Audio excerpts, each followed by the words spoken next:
Love Month gisaulog sa Talisay City Jail Male Dormitory. Gisugdan kini Biyernes sa miaging semana ug karong adlaw apan ang ilang pagsaulog ilang gigahin ngadto sa kalikupan ug sa kabataan.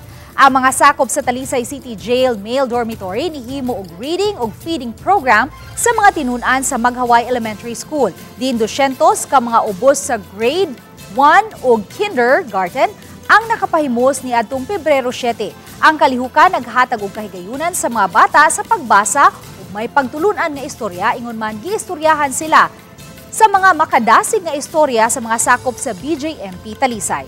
Gawas pa ni ana nagpahigayon sad sila og mangrove planting. Ang mangrove o bakawan ang dako og tabang alang sa pagproteher gikan sa bawod ingon man mao kini ang paboritong itlogan sa mga isda. Ilang gipakita nga dili lang alang sa isig kataw ang paghigugma kundi bisan asa kini ihatag man sa kalikupan o sa mga kabataan.